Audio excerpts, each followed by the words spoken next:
You can slowly open your eyes. Give your gratitude for whatever was shown to you through the third eye manifestation.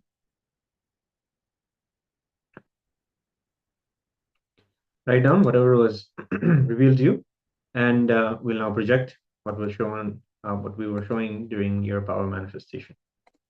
So here we have the picture of a beautiful peacock, and you can see the colors that are there. You can see the white, there's the blue, and in the background there's the yellow and green, which are the trees. And here the shapes, if you see, there is not exactly any direct shape, but if you see, there's the oval in the face, the eyes are in an oval shape. And if you're able to see any other beautiful colors that are there, that is wonderful. You have started manifesting the power. So now with this, we'll be moving into today's powerful cognition session, where we are going to be learning about the science of leadership. Leadership and responsibility is something that many of us have an incompletion with. For us, some of us think leadership is a load, is a responsibility, and some of us think that however hard we work, we don't get the status, we don't get that position, we don't get that promotion in our job to get the next level of leadership. So breaking all of these incompletions is what is going to give us the actual understanding of who a true leader is, what a true leadership means, and how to become a leader of whether it's your house or the leader of an entire company or country. So first thing, and the first cognition is leadership is a state. It is not a status. Leadership is a state. It is not a status. Swamiji beautifully explains this understanding. Swamiji says that in so many books, people have written on the subject of leadership management by various gurus, professors, consultants. Most of them speak only about how a successful leader should be.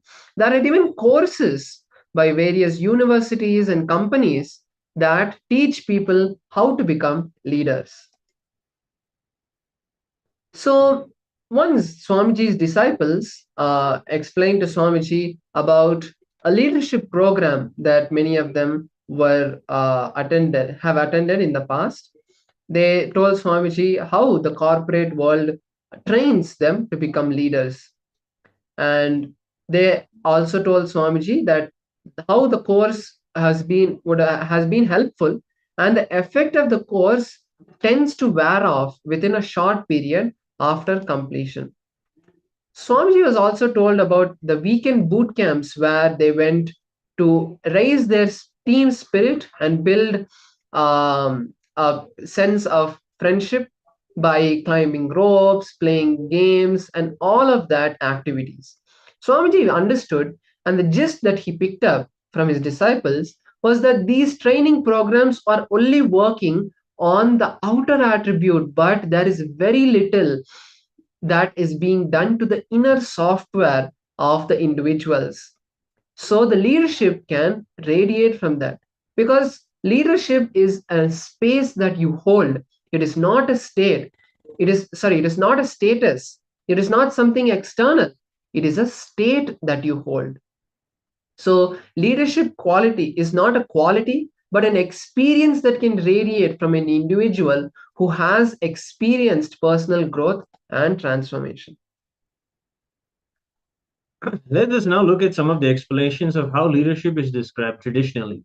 If you search the internet, the term leadership and leader, you will be amazed about the millions of hits that come up. So whatever needs to be written or said on these topics has been said. So the Supreme Pontiff of Hinduism is here mainly to give us a few examples from the leading management gurus and their concepts of leader, and more importantly, give you the real understanding, tools, and techniques on how to become a leader and how anyone can radiate leadership as a result of personal transformation. So here's the definition of leadership. So first of all, let's understand every human being is a potential leader. Leadership is not a quality only some people have or are born with, or as viewed as it is traditionally. You're born with these qualities is what's the norm. But everyone can become a leader, and the quality of leadership arises from one's ability to take responsibility for any particular organization, a situation, or a group, particular group also. So here are some definitions of leadership you can get from the internet search, like Peter Drucker defines a leader as someone who has followers. John C. Maxwell says the leadership is influence, nothing more, nothing less. Warren Bennis, uh, leadership is a function of knowing yourself, having a vision that is well communicated, building trust among colleagues, and taking effective action to realize your own leadership potential. There are thousands of such definitions on what leadership should be, how a leader should be, and all of that.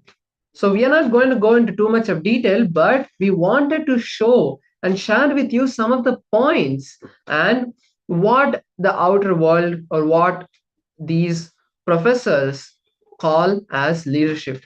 All of the expert tells us only what a leader should be. None of them are explaining how you have to get there, how you have to express that state of a leader. So the question comes now, that are leadership traits born with us? Are we born with those traits, or can leaders be created? And the beautiful answer to that is yes. Swamiji has revived this ancient science, and this is where the Eastern mystics have spent thousands of years exploring and discovering the inner world. They have created tools and techniques to create the right inner software to cultivate leadership skills. Leadership is a quality you have to, is not a quality that you have to be born with, or it is a quality that you can cultivate. How can one develop leadership skills? And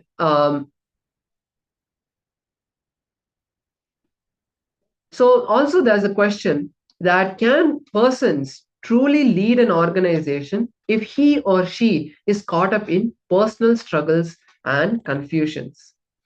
So before we get into the details of those questions, we have to first understand that leadership skills can be cultivated.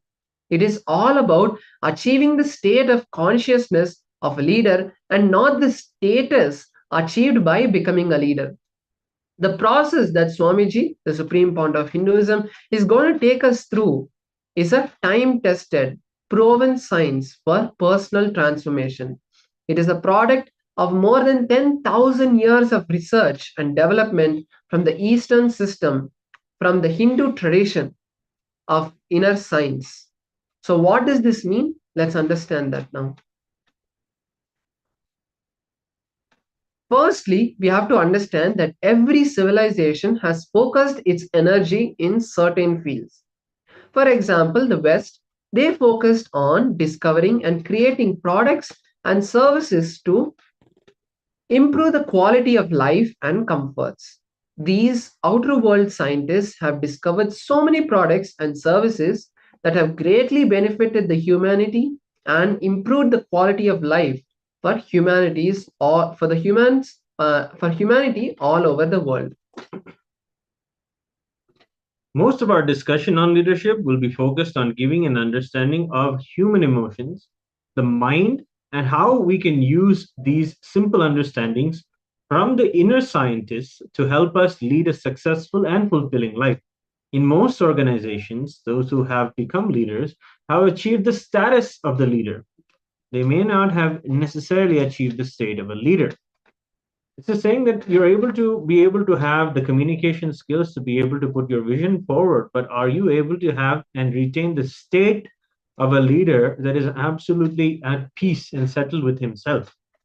This is the question that Swamiji is asking, and he's going to now give a solution. We have a video how Swamiji, from the understanding the deeper insights of the inner mystics, the inner science that is there in the West, especially from Sanatana Hindu Dharma, we are looking at a video where Swamiji gives a question answer session and breaks those traditional understandings about leadership and gives a fresh perspective on how actually everyone is a leader. Everyone is leading something or the other. Everybody is, as some of the definition said, influencing. You are influencing, no matter if you are quiet, no matter if you're speaking. And from that space, Swamiji gives the clarity on how to communicate the best and the highest possibilities to others and raise them and become a true leader by state. So let's take a look at this beautiful video.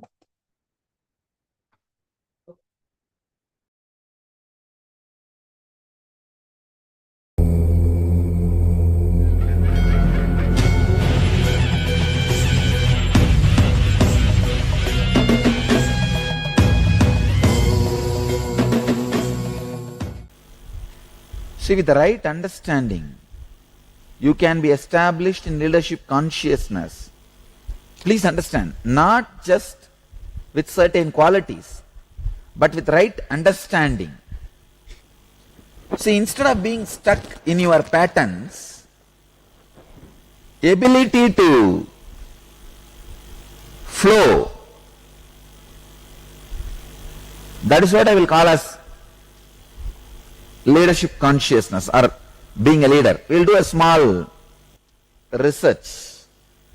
First, all of you write down in your notebook. Write according to you what is absolutely mandatory to be a leader and express leadership effectively. Please understand. Absolutely mandatory to be a leader. The truth is, understand the leadership. When you are able to express yourself completely and able to lead yourself or the team productively is all leadership. Look inside all these qualities. Many of you would have expressed leadership consciousness many times without any of these qualities. Without many of these qualities or any of these qualities. Come up and give me one example. Many of you would have achieved the leadership quality in many places without having empathy, without having focus, without being trustworthy, without knowing time management. So many of you would have had. So many of you would have developed a strong vision after your success. After you became leader, not before that. This is all rewriting history. When you started, nothing would have been there. Because suddenly you are successful, you write your big autobiography. Come on. How many of you had some incident expressing leadership in your life without any of these qualities? Come up and say. Come up. You see, actually, what you classify as weakness, as strength, as I told you yesterday itself, it is just looking from different angle. That's it. So all I am saying, whether you call it as a strength or weakness, whatever you define it, finally you can look at this as from the angle of strength. When you look at from the angle of strength, they don't have a meaning. So when you look at from the angle of weakness also, they don't have a meaning. It is just your will. If you have a will, let me be a servant, you are servant. If you have the will, let me be a leader, you are a leader. That's all. That is all I am saying. I am not saying there is a theme and after that you need one or two. I am saying that is all. Which is now the mind feels frightened because it has to give up all the very caring, comfortable words which it preserved thinking, I'll hatch this egg, I'll hatch this egg, I'll hatch this egg. Now I am breaking the egg. All the egg on which you are sitting, thinking you will hatch it, is words. It's not egg. Useless. That is what I am saying. That is what now you don't want to feel. Your 10 years is wasted. That is why you feel, no, this is not true. Arey, come on. See, how many people have become a leader by reading leadership books? I only create leadership books. I never read even one. I only create. Understand? The simple truth is, except will, nothing is required. You just need one paper and pen, write it in a paper, I am a leader, paste it on your forehead, and live like that one. That's it. Like you said, leadership. Isn't it that only that will is required for most of the things or all of the things? Everything, simple decision is that's all, nothing else. For everything. Simple decision. Very simple decision. But your mind does not agree to this. How can things be this simple? But it is. I tell you, I do not have one extra leadership quality or one quality got molded, developed when I started Dhyanapidam and now. I am very honest. When I started Dhyanapidam, my leadership qualities, and now not one quality improved 1 inch. I am telling you openly, honestly. Not one quality improved 1 inch. You will see within next 1 month, my first ASP will be put in the YouTube, which I did in 2002. I don't see any difference in my body language or words, the way I am from that 2002 ASP to 2011 Inner Awakening. The decision to be a leader opens up and breaks so many things. After that, you give any name you want. I don't even want to say that qualities will come automatically to you. Then again you will say the qualities are required, which is not. So, Swamiji, It will express without the name quality as quality. The flavor of qualities are not qualities. Your will only affects your environment. Everything. Any field. It is a simple will. See, this will take care of everything, all other second, third words you put. But the moment I accept the second, third words, you will say these qualities are required. See, decision making means simply now deciding. What is your problem in now deciding to be a leader? I decide today. That's enough. Since I back off. Then No. Who said you are backing off? Why are you backing off? Then you decide to back off, decide not to be a leader. So that is a success. Again, that decision is going to be executed. You are a leader. By deciding not to be a leader, you have not become a leader. That's all. So by not being a leader, you are a leader. Okay, Swamiji, I'll ask one question, Swamiji. Suppose I See, say I'm you leader- decided not to be a leader and you are not a leader. So you are a successful leader. Yes, no. Because your decision is executed, you are successful. Now I've decided that I'm a leader. Uh. And then I have set the goal. Like in this many months I'm going to do all these things.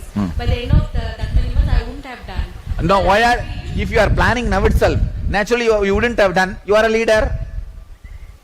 I didn't get you, Swamiji. See, now itself you say, this many months I will plan to do.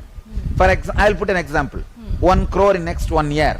And after 1 year you wouldn't have done. You are saying. So now itself you decided you are not going to be doing it. So you have not done. So you are a leader. No, Swamiji. Then you say, Earlier if I had realized. listen. In your decision itself, you decide your failure also.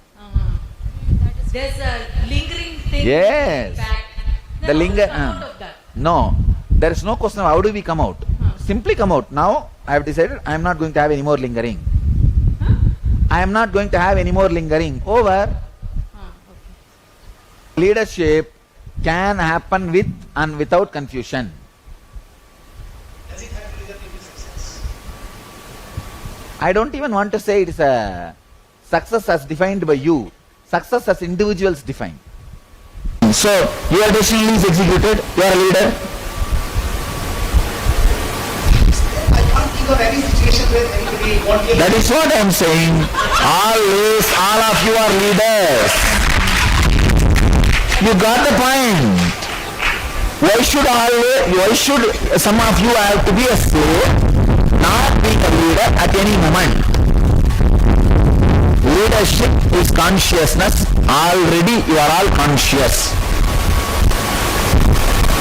But you don't want to look into it. You always feel there is something hanging over. There is something missing.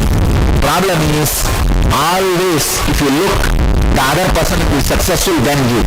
See, going to restaurant is like marriage. See, you order what you want, but after it is delivered, you always feel your friend has a better. Going to restaurant is like a marriage.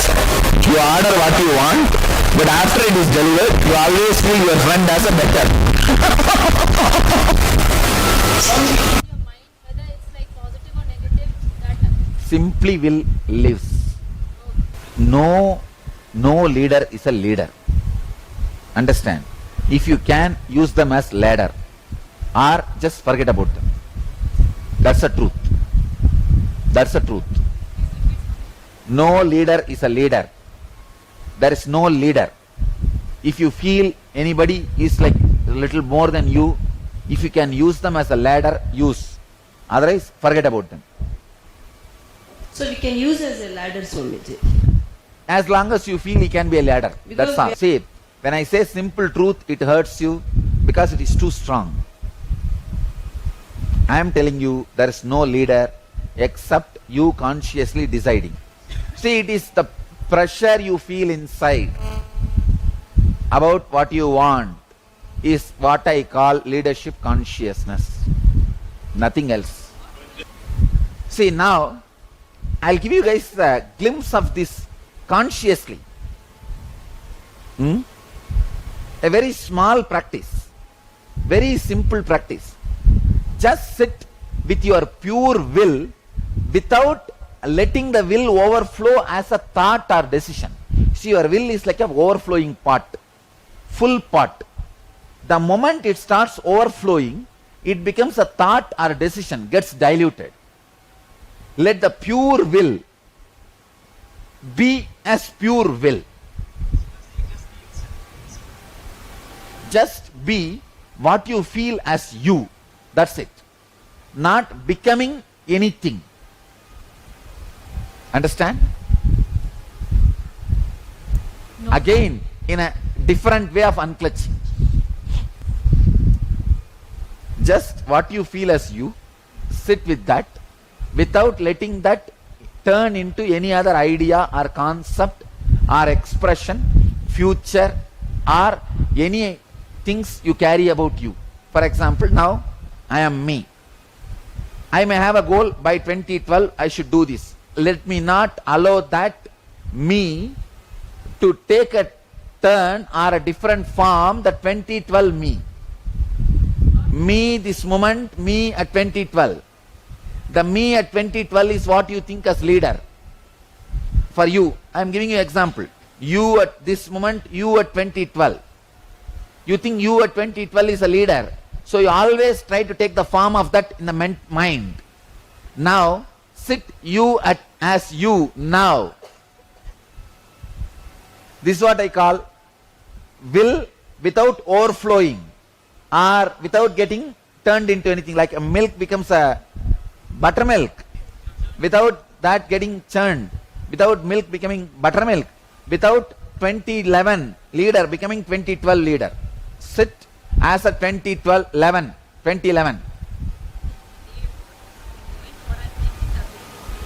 Now what you are, be as that.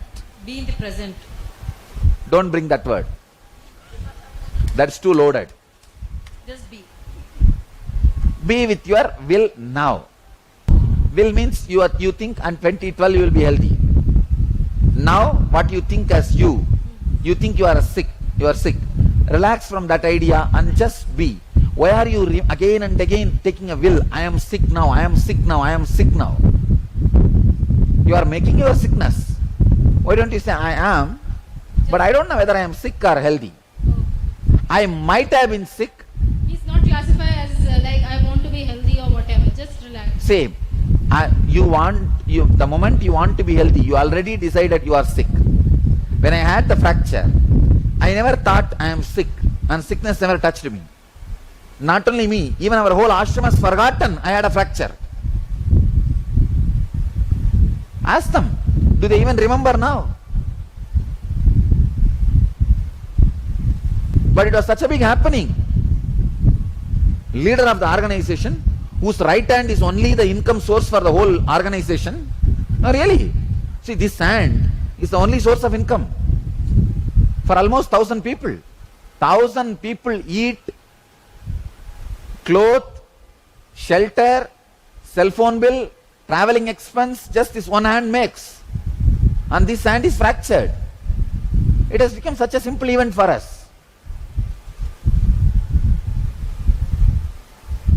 Because I did not decide I am sick, and the sickness did not decide it can stay in my body.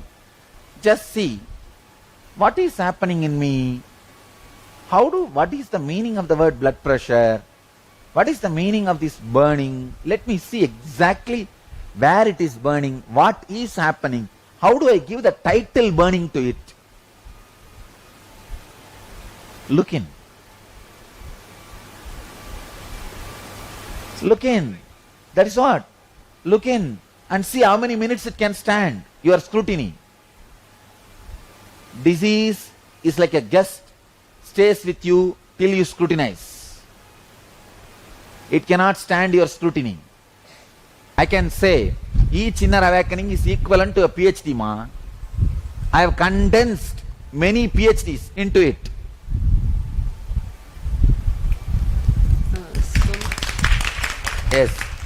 Yes. Look into the pain.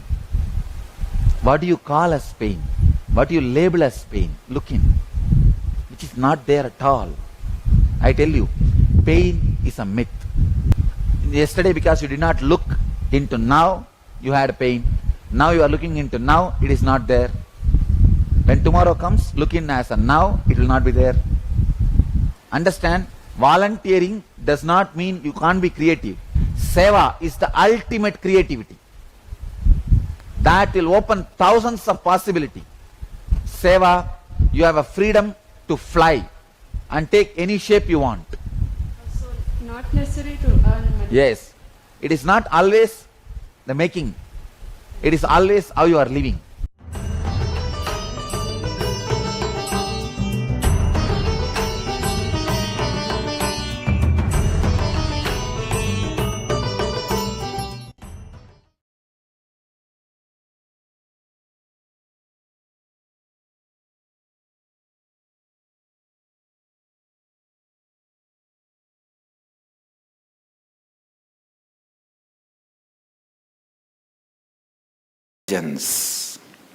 Energies.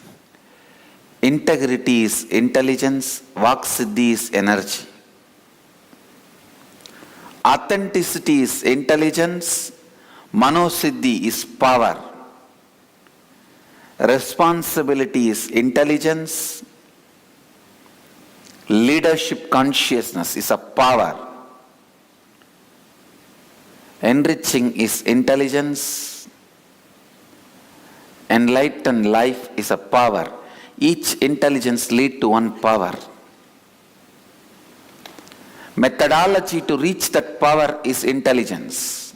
I tell you, whether this intelligence or the power, it happens in you only when you cause it in others. Any intelligence or any power, it fully expresses in you only when you cause it in others. I tell you, I have seen in my life,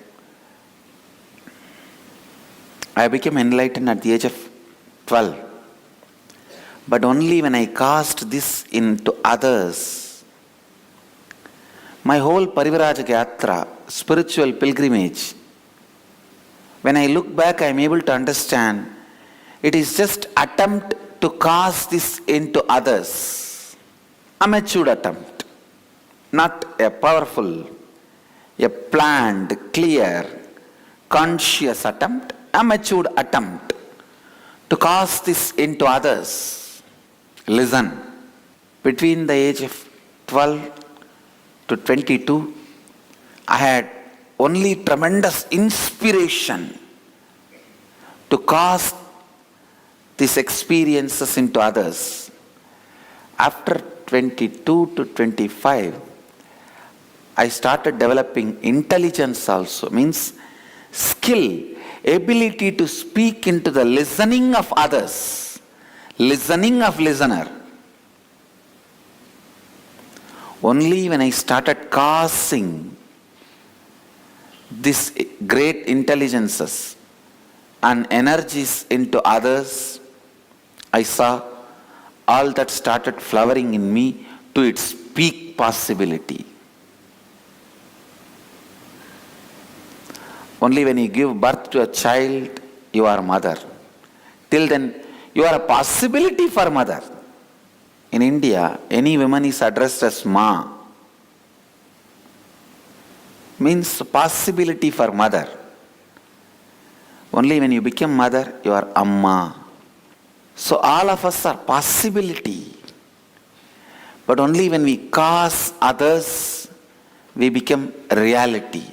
Only when we cast this knowledge, intelligence, energy in others, it becomes reality. So please understand. Make it into reality.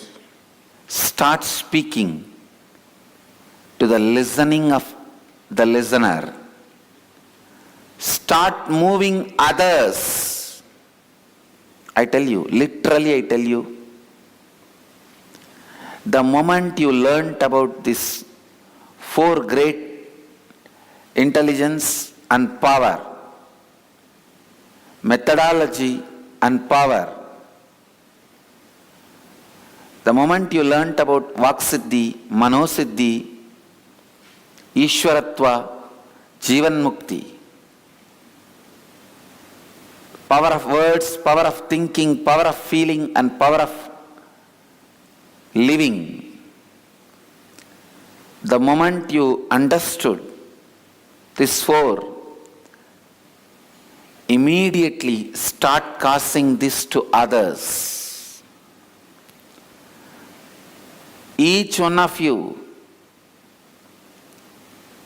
start, I don't want to say start in your own way, no, start the way I started. Start in your own way is almost like a no confidence. Okay, do as much as you can. This is not a Annadanam you do in the street corner, Ganesha temple. No. If you are starting in that scale, your life will be like that, in that scale only. Start with tremendous intelligence and confidence. You are not giving some charity.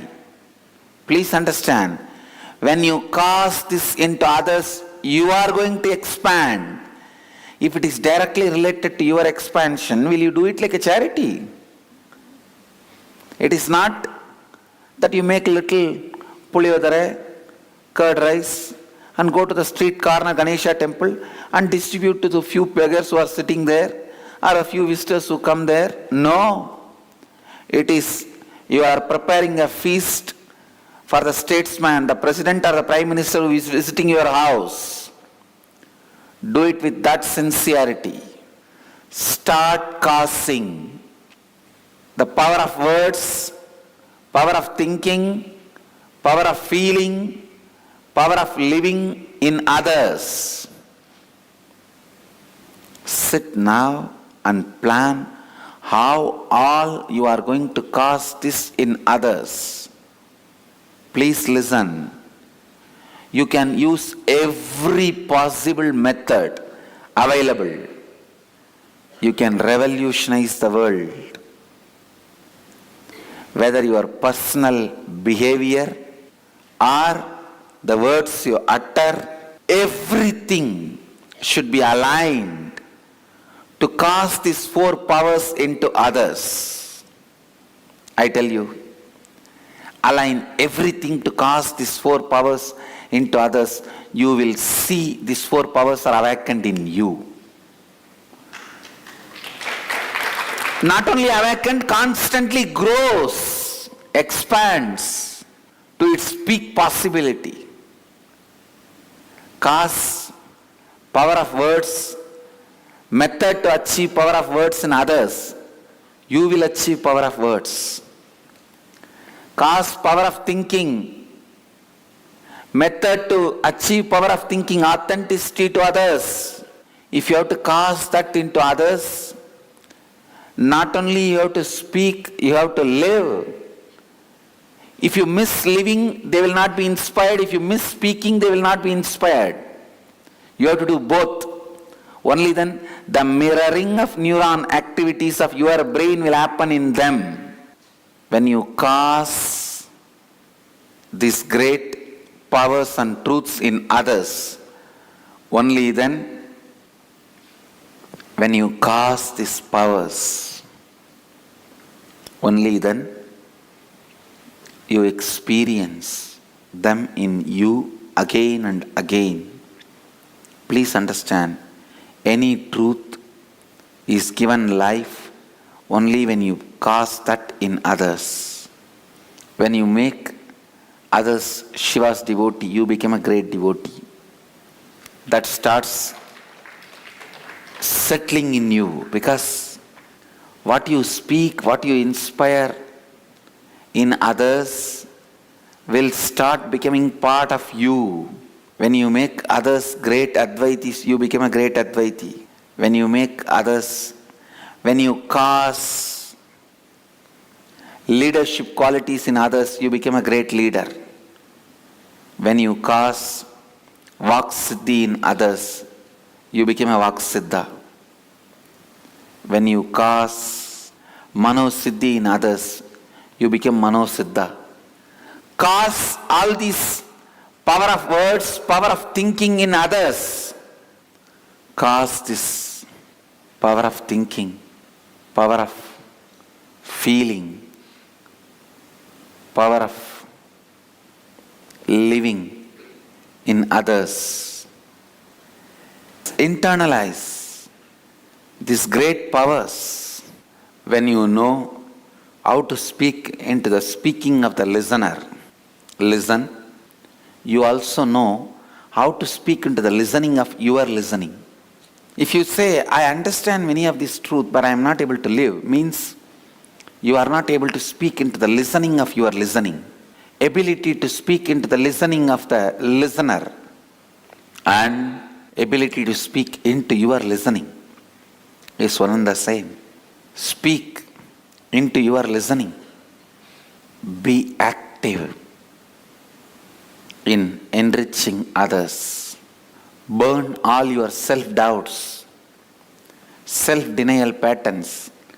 Each one of you become acharyas. Please understand, I am talking to each one of you. Don't think, oh, that is for this person, not for me. Swamiji knows I can't be acharya. No. I know every one of you can be acharya. That is what I know. I don't know. You can't be acharya. You may know. But I don't know. I know only one thing. All of you can be acharyas. Every one of you. Not just talking in a foolish way. In a very skilled, very conscious, clear way of speaking into the listening of the listener. Not just talking because Swamiji said.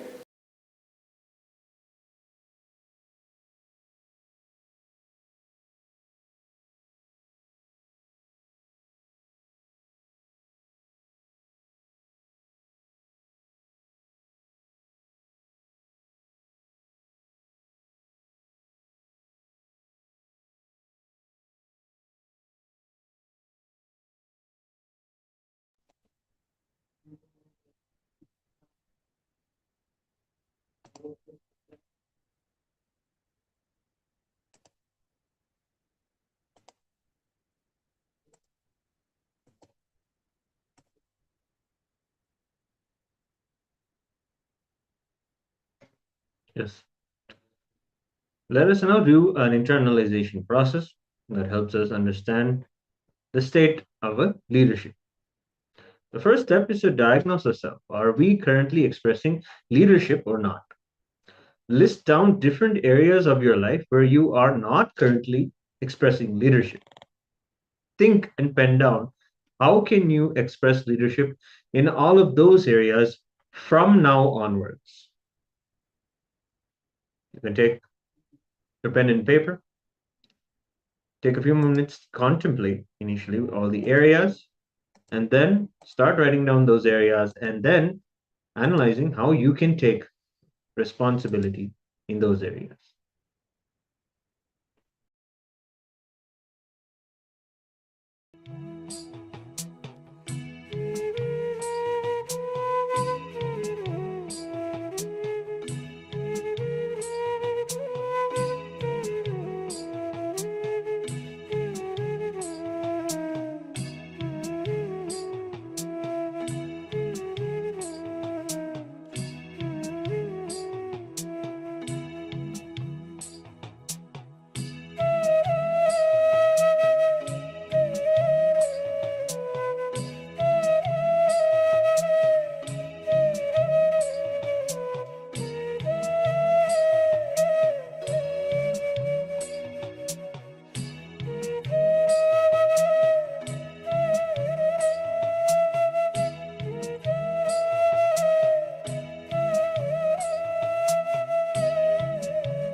me what he's doing.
Yes, slowly, very slowly, please open your eyes. Let us now relax. And now that we have written down how we are going to take responsibility, let us declare to ourselves that we are going to live this from today. So now we'll be moving into the power manifestation. Today we are going to be manifesting the power of Mahima, which is one of the Ashtamaha Shaktis. So I request all the participants to be in the space of listening now as we look at the Shastra Pramana. So beautifully, Paramashiva in the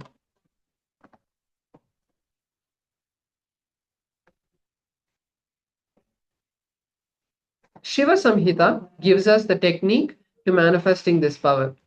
So let me now read the Shastra Pramana for all of you and then we'll move into the power manifestation.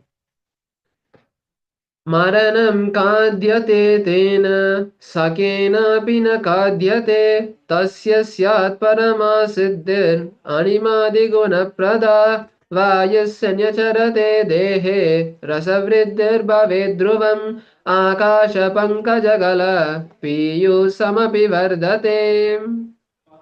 Beautifully, Paramashiva says, death is eaten by Paramashiva. Paramashiva is eaten by none. Paramashiva manifests the highest powers of the Ashtamaha Shaktis.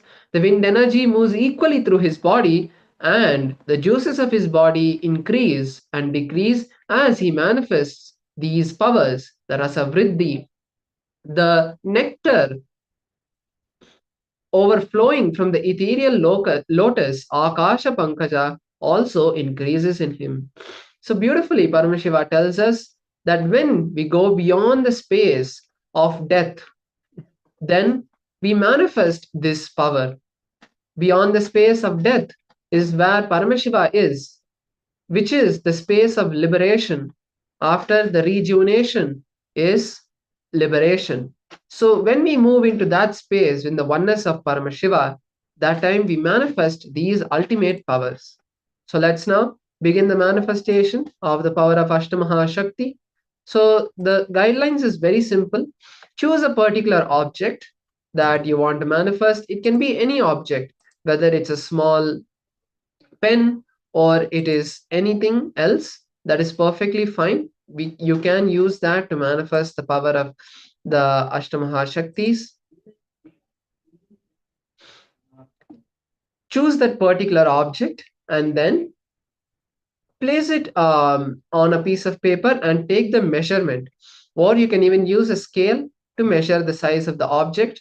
Once you measure the object, place it in your hands, close your eyes, connect with Paramashiva, and intensely declare that the size of the object has increased. By this, you will see at the end of the manifestation, you will see the size has increased of the object. So let's now begin the manifestation. Please choose an object, measure it, place it in your palms. Start chanting the Mahavakya, Om Nithyananda Paramashivoham, and then you will manifest the power. So let's begin.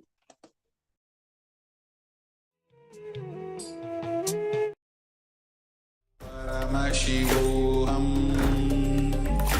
Om Nithyananda Paramashivoham Om Nithyananda Paramashivoham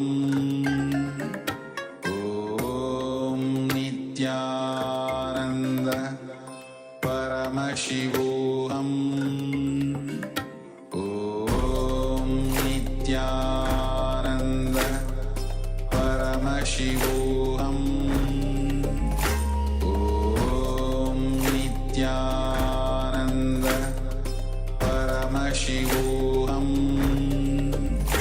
Om Nithyananda Paramashivoham Om Nithyananda Paramashivoham Om Nithyananda Paramashivoham